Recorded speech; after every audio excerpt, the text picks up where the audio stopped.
মনে আছে কাতার বিশ্বকাপের ঘটনা। বিশ্বকাপের আগ মুহূর্ত হতেই অবিশ্বাস্য ফর্মে ছিলেন মেসি।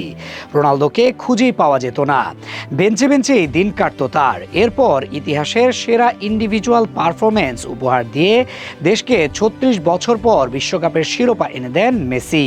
অন্যদিকে বিশ্বকাপেও বেঞ্চে কাটিয়ে দেন রোনালদো। দল বিদায় নেয় কোয়ার্টার ফাইনাল হতে। বিশ্বকাপ যখন ঘনিয়ে এসেছে আরেকবার, সেই ইতিহাসেরই যে পুনরাবৃত্তি হওয়ার পথে আবার। লিওনেল মেসি আছেন অবিশ্বাস্য ছন্দে, অন্যদিকে দুর্দান্ত পারফর্ম করতে থাকা রোনালদো যে মৌসুমের শেষ ভাগে এসেই খেই হারিয়ে ফেলেছেন। একদিকে উঠছেন মেসি, অন্যদিকে নিচে নামছেন রোনালদো। ইতিহাস কি তবে আরেকবার চলে যাচ্ছে রোনালদোর বিপরীতে? প্রশ্ন তো থেকেই যায়, উত্তর না হয় সময় দিবে।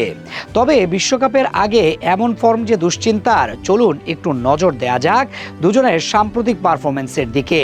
72 ঘন্টা ময়েশ্চার লক সমৃদ্ধ লিলি বডি ওয়াশ, শিয়া বাটারের গুডনেস স্কিন রিপেয়ার করে রাখে সফট ও গ্লোয়িং। তবে না হয় পরিষ্কার হওয়া যাবে ভালো করে। সৌদি প্রো লিগের চলতি মৌসুমে ক্রিস্টিয়ানো রোনালদোর পরিসংখ্যান এখনও ঈর্ষণীয়। 29 ম্যাচে 26 গোল, সংখ্যাগুলোই বলে দেয় বয়সকে যেন এখনও চ্যালেঞ্জ ছুড়ে দিচ্ছেন পর্তুগিজ মহাতারকা।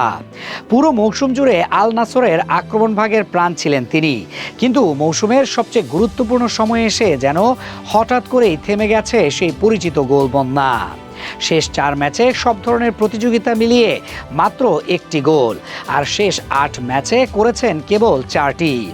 সংখ্যাগুলো হয়তো খুব খারাপ নয়, কিন্তু রোনালদোর মানদণ্ডে এটি স্পষ্টভাবেই ছন্দ হারানোর ইঙ্গিত। সবচেয়ে বড় প্রশ্নটা এখানেই, যখন দলকে সবচেয়ে বেশি দরকার ছিল তার অভিজ্ঞতা, নেতৃত্ব আর গোল করার ক্ষমতা, ঠিক তখনই কেন নিস্তেজ হয়ে পড়লেন তিনি? কয়েক সপ্তাহ আগেও যিনি প্রায় প্রতি ম্যাচেই গোল করেছিলেন, প্রতিপক্ষের রক্ষণকে তছনছ করে দিচ্ছিলেন, সেই রোনালদোকেই এখন দেখা যাচ্ছে অনেকটাই নিষ্প্রভ। এবার দেখা যাক মেসিকে। আজও তিনি মেজর লিগে করেছেন 1 গোল 1 অ্যাসিস্ট। চলতি মৌসুমে 13 ম্যাচে 12 গোল, সাথে আছে 5টি অ্যাসিস্টও। শেষ 7 ম্যাচে 7টি গোল করেছেন, অ্যাসিস্ট আছে আরও 4টি। গত 3 ম্যাচেই সবচেয়ে বেশি রেটিং ছিল তার, 4টি গোল ও 3টি অ্যাসিস্ট ছিল নিজের। বিশ্বকাপের আগে দুজনেই খেলবেন আর 1টি করে ম্যাচ, এরপর যোগ দিবেন দলের সাথে। এমন মহাগুরুত্বপূর্ণ সময়ে মেসির ছন্দে ফেরা ও রোনালদোর এমন অফ ফর্ম কি তবে আরেকটি বিশ্বকাপের পুনরাবৃত্তির হাতছানি দিচ্ছে? সেটা না হয় সময় বলে দিবে। আর তো বাকি মোটে 1টি মাস।